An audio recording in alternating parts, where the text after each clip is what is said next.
আমাদের অনেকেরই কাশি, শ্বাসকষ্ট এইরকম সমস্যা রয়েছে, কিন্তু আমরা বুঝতে পারি না কি টেস্ট করলে এই কাশি শ্বাসকষ্ট কতটা আছে সেইটা আমরা জানতে পারবো। এটি কিন্তু স্পাইরোমেট্রি বা পিএফটি এই রকম একটি টেস্টের মাধ্যমে জানা সম্ভব। চলুন আজকে এই পিএফটি টেস্ট নিয়ে কিছু আলোচনা করি।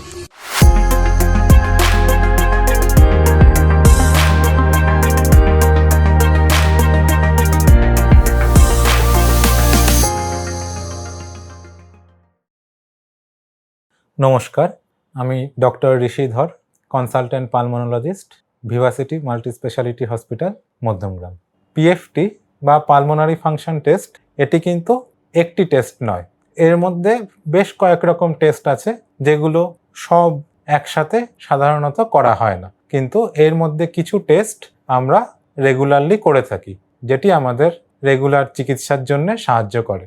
তার মধ্যে একটি হলো স্পাইরোমেট্রি, আরেকটি হলো এফওটি বা ফোর্স অসিলেশন টেকনিক, এবং ডিএলসিও এই রকম টেস্ট আছে, ফিনো এই রকম টেস্ট আছে।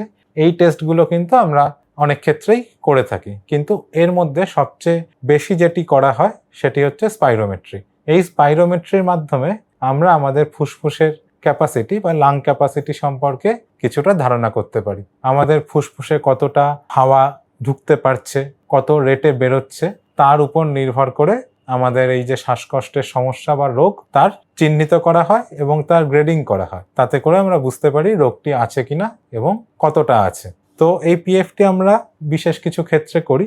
ধরুন কারোর অনেক দিন ধরে কাশি শ্বাসকষ্ট রয়েছে, তার ক্ষেত্রে এই রকম রোগ আছে কিনা সেইটি, যেমন ধরুন সিওপিডি, অ্যাজমা এরকম রোগ রয়েছে কিনা সেইটি জানার জন্য কিন্তু আমাদের এই স্পাইরোমেট্রি টেস্ট করতে হয়।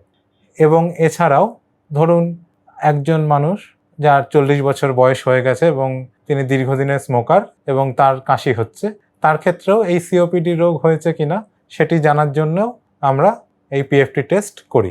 আরেকটি উদাহরণ আপনাকে দিই, একটি বাচ্চা ছেলে 14-15 বছর বয়সী, তার প্রায় কাশি শ্বাসকষ্ট হচ্ছে, বুকের মধ্যে সাঁই করছে, তারও কিন্তু অ্যাজমা বা এরকম রোগ আছে কিনা সেটা জানার জন্য আমাদের পিএফটি টেস্ট করতে হয়। 2 নাম্বার ব্যাপার, যে টেস্ট তো করা হলো, এইবার রোগী চিকিৎসায় সাড়া দিচ্ছে কিনা বা তার চিকিৎসার মাধ্যমে তার শ্বাসকষ্টের সমস্যার উন্নতি ঘটছে কিনা সেইটি জানার জন্য পিএফ টেস্ট করা হয়। পিএফটি টেস্টে রোগ কতটা আছে তার মাত্রা নির্ধারণ করা যায় এবং চিকিৎসার মাধ্যমে রোগের উন্নতি হচ্ছে কিনা সেটিও এই টেস্টের মাধ্যমে দেখা সম্ভব।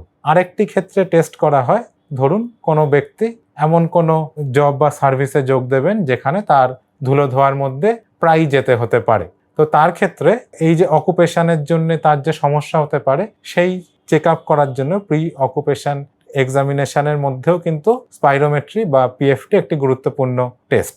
এই টেস্ট করার মাধ্যমে আমরা সহজেই বুঝতে পারি রোগ রয়েছে কিনা, রোগ কেমন আছে এবং রোগ বাড়ছে কিনা। তো এটি কিন্তু আমাদের ডে টু ডে লাইফে খুবই গুরুত্বপূর্ণ একটি টেস্ট।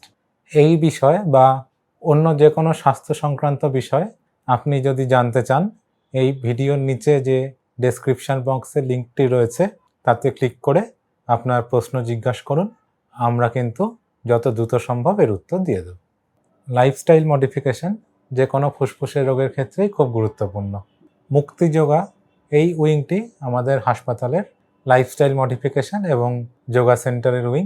আপনি কিন্তু যে কোনো সময় চাইলে আমাদের সাহায্য নিতে পারেন। ডায়েটারি মডিফিকেশন এবং খাদ্যাভ্যাস ফুসফুসের রোগের ক্ষেত্রে এবং রোগীদের ক্ষেত্রে খুবই গুরুত্বপূর্ণ। আমাদের ডায়েটিশিয়ানরা কিন্তু সবসময় একদম প্রস্তুত হয়ে রয়েছেন আপনাকে এই বিষয়ে সঠিক পরামর্শ দেওয়ার জন্য। সর্বোপরি যে কোনো এমার্জেন্সির সময়, যে কোনো ফুসফুসের এমার্জেন্সি কন্ডিশন চিকিৎসার জন্যে আমাদের এক্সপার্ট পালমোনোলজিস্ট টিম কিন্তু 24x7 রেডি রয়েছেন। আপনি যে কোনো দরকারে যে কোনো সময় এখানে যোগাযোগ করতে পারেন। ধন্যবাদ। সকলে ভালো থাকবেন, সুস্থ থাকবেন।